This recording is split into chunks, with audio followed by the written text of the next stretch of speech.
જય શ્રી કૃષ્ણ, જય માતાજી, હર હર મહાદેવ. પરી કિચન વ્લોગ્સમાં આપનું હાર્દિક સ્વાગત છે. ફ્રેન્ડ્સ, આજે મારા રસોડામાં હું બનાવવાની છું નાયલોન ખમણ, એટલે જાળીદાર અને પોચા અને રૂ જેવા ખમણ. રોજ ભાખરી, પરાઠા, બટાકા પૌવા, ઉપમા ખાઈને કંટાળતા હશો. તમે વિચારો લાવો આજે આપણે નાયલોન ખમણ બનાવી દઈએ. તો નાયલોન ખમણ બનાવવા માટે મેં એક બાઉલ લીધો છે. એમાં ચણાનો લોટ ચાળીને લીધો છે. એક વાડકી ભરીને એમાં નાખ્યું છે મીઠું સ્વાદ મુજબ. હવે થોડીક હળદર નાખીશું. હવે દળેલી ખાંડ 1 ચમચી નાખીશું.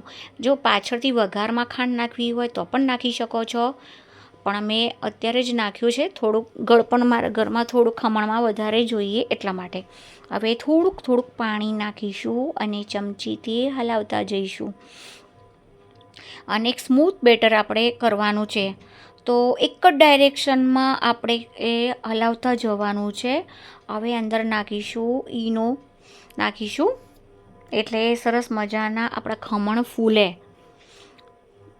એટલે એક જ ડાયરેક્શનમાં ફેરવતા જઈશું. અને આ રીતનું તમે જોઈ શકો છો બેટર રેડી કરવાનું છે. તો તમે જોઈ શકો છો થઈ ગયું છે સરસ મજાનું. હવે થોડુંક હળદર નાખીશું, કારણ કે કલર મને વધારે ગમે નાયલોન ખમણમાં, એટલા માટે. હવે આપણે આ રીતની ઢોકળિયું જે થાળી આવે એમાં તેલથી ગ્રીસ કરી દઈશું આ રીતનું. અને ગેસ ચાલુ કરીને ગરમ પાણી મૂકીશું, નીચે કાટલો મૂકીશું અને આ રીતની થાળીમાં બેટર નાખીશું બધું. અને આપણે 12થી 14 મિનિટ માટે એને સ્ટીમ આપીશું અને ચેક કરવાનું વચ્ચે. અને આ રીતનું આપણે ચેક કરીશું. જુઓ, ચપ્પુથી કાં તો ટૂથપીકથી આપણે ચેક કરવાનું. અને કાચા નથી, ચોટ્યું નથી. હવે ગેસ બંધ કરી દઈશું. હવે તમે જોઈ શકો છો, જો આપણા નાયલોન ખમણ રેડી થઈ ગયા છે. હવે વઘાર આપણે કરવાનો છે. આ રીતનું મેં કાઢી દીધા છે ચપ્પુ અને તાવેતાના મદદથી. હવે વઘાર માટે આપણે ગેસ ચાલુ કરીને કઢાઈ મૂકીશું. એમાં થોડુંક આપણે 3થી 4 ચમચી તેલ નાખીશું અને 1 ચમચી ભરીને ઝીણી રાઈ નાખીશું. હવે એમાં નાખીશું 2 લીલા મરચાં, એને મેં સમારી દીધા છે, અંદર નાખીશું. મીઠો લીમડો, એના પાન એ અંદર નાખીશું.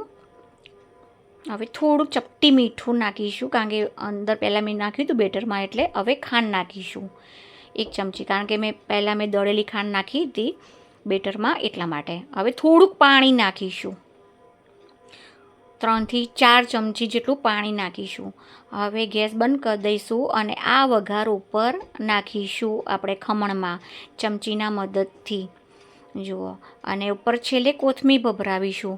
તો તમે જોઈ શકો છો આ રીતનું ઉપર આપણે વઘાર નાખીશું. ખરેખર આ ખમણ એટલા ટેસ્ટી લાગે છે. જો તમને ખટાશ ગમતી હોય તો આ વઘારની અંદર લીંબુ ઘણા લોકો નીચવતા હોય છે, પણ મને ખટાશ આમાં નથી ગમતી, એટલે મેં નાખ્યું નથી. પણ તમારે નાખવા હોય તો લીંબુ નીચોઈ શકો છો. જુઓ, બતાવો કેટલા મસ્ત મજાના ખમણ રેડી થઈ ગયા ને.